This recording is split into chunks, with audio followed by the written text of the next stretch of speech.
zéro. Voilà comment est-ce que dans l'économie, une fois la corruption s'installe, peut ruiner toute une nation et peut freiner au développement d'un pays. Mais voilà aussi, nous avons démontré qu'avec la tenue de ces outils, on peut arriver, pas à éradiquer, mais à freiner et à décourager cet élan. Je ne serai pas très long pour vous retenir, mais voilà au moins sur le plan économique, avec ce petit exemple, je crois que ça nous aidera à comprendre. La force, maintenant ici, c'est qu'il y a toujours un problème de l'homme. L'homme qui est censé appliquer ou préserver la loi, est-il bien soigné, est-il bien traité? C'est aussi un élément pour qu'il soit motivé ou pour qu'il soit démotivé. Je vous laisse le soin de commenter et de voir comment est-ce que ça évolue. Donc voilà, sur le plan économique, j'ai ciblé sur la comptabilité, comment est-ce que la comptabilité peut influer sur cette situation. Mais souvenez-vous, au début, je vous ai dit aussi que les trois secteurs sont en relation les uns avec les autres, parce que l'agent qui va tenir la comptabilité, qui tient les journaux, qui vient faire l'inspection, il est passé d'abord par la formation.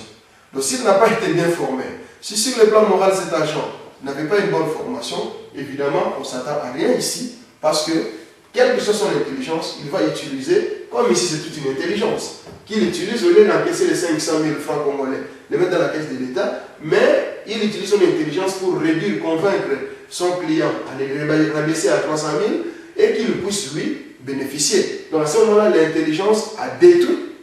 Il a d'abord détruit l'individu lui-même, mais il a aussi détruit, si vous voulez, la suite de tout cela qui attendent. Voilà, sur le plan économique, comment est-ce que la corruption reste l'élément absorbant du développement du tiers-monde. S'il y a des questions aussi, là, je suis bien disposé à répondre. Mais voilà, pour bien boucler cette page de l'économie, où je vous fais voir comment est-ce que, disons, les trois secteurs, comme je l'ai démontré, sont en relation les uns avec les autres. Et une fois mal appliquée, de par déjà la formation, l'intelligence peut aussi être un élément destructeur contre l'environnement, et surtout quand on l'utilise pour la corruption. Nous savons qu'il y a les malins. On est toujours dans le cas de la RDC. Les grands, ceux qui connaissent un peu plus, dans l'astuce économique, en utilisant bien sûr l'astuce mathématique, vous voulez la vie d'une entreprise ou d'un secteur de gestion se retrouve dans cette échelle-là, c'est dans ces diagrammes-là qu'on les représente. Nous avons ici ce qu'on appelle les coûts fixes. Nous avons ici la branche qui indique la production. Et nous avons ici, si vous voulez, ça fait à peu près ça, sous forme d'un petit S, la courbe de recettes. En vrai dire, la vie d'une entreprise ou d'une entité qu'on est en train de gérer se retrouve dans cette branche-là. Pourquoi? C'est simplement cette branche où les recettes sont supérieures, si vous voulez, aux charges liées à la production, ainsi de suite, tout ce que vous voulez. Mais ici, nous avons les coûts fixes. Ce sont des coûts qu'on ne peut pas non plus nier. Je ne suis pas là pour donner les coûts de l'économie politique, mais ce sont des coûts, activité ou pas activité. Vous êtes contraint de les supporter. Vous décidez si je dois me restreindre ou me balancer vers la gestion d'une entreprise. Vous ouvrez un magasin, que vous vendez ou pas, les loyers vous devez les payer. Que vous vendez ou pas, la personne que vous avez engagée comme vendeuse, vous devez payer. Et que vous vendez ou pas les droits de l'État, bon, bien sûr, selon les États, ici de suite, on passe par le paradis fiscal, vous devez les payer.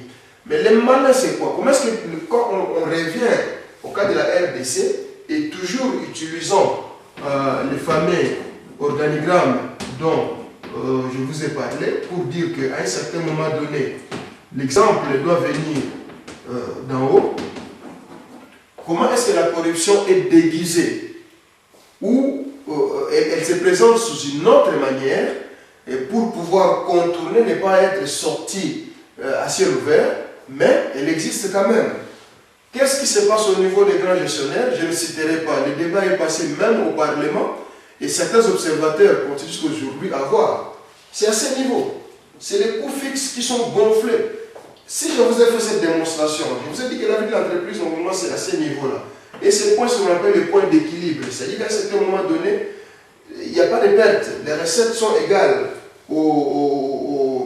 couvrent, si vous voulez, les besoins de l'entreprise. Et ce n'est qu'à partir d'ici que l'entreprise commence à respirer.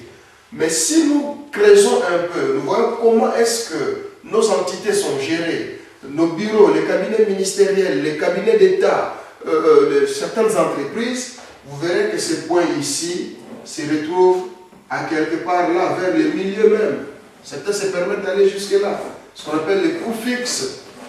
Comme c'est une obligation et c'est un droit, ils les mettent à ce niveau-là.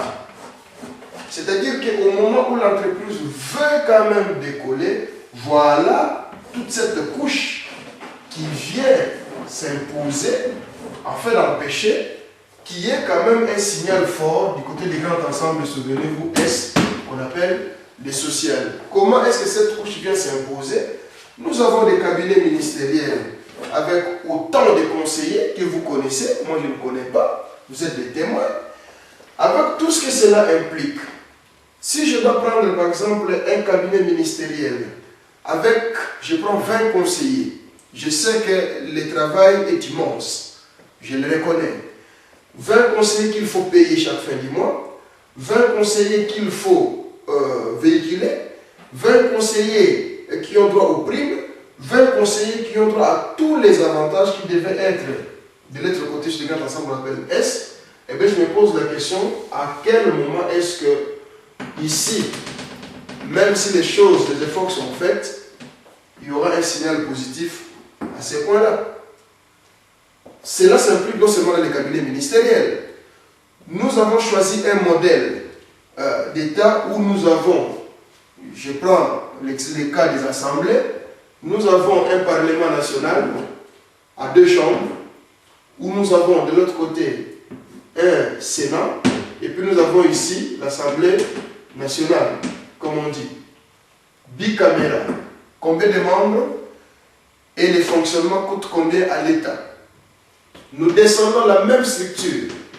On va dans les exécutifs provinciaux, où on a non seulement l'exécutif provincial, mais nous avons aussi l'Assemblée provinciale, presque avec les mêmes droits que l'Assemblée nationale.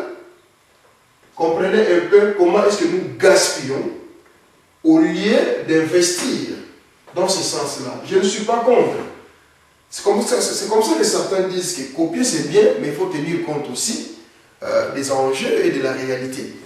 Parce que les pays qui l'appliquent sont des pays qui sont supposés être en avance, où ils ont déjà reçu ces paris ici, des grands S, où les sociales, où il y a une certaine stabilité, où il y a une certaine avancée sur les actions sociales.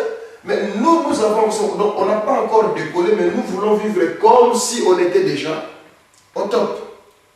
Et entre deux, dans les assemblées, ainsi de suite, j'en parlerai dans ma dernière partie de mon exposé, quand la corruption s'installe, eh bien, vivez quel type de destruction on peut vivre ici, quel type de Sarajevo. Donc, voilà comment est-ce que, une fois la corruption s'installe sur le monde économique, les vies, les sociales, ne peuvent plus rien espérer pour le lendemain. Je passe au dernier secteur,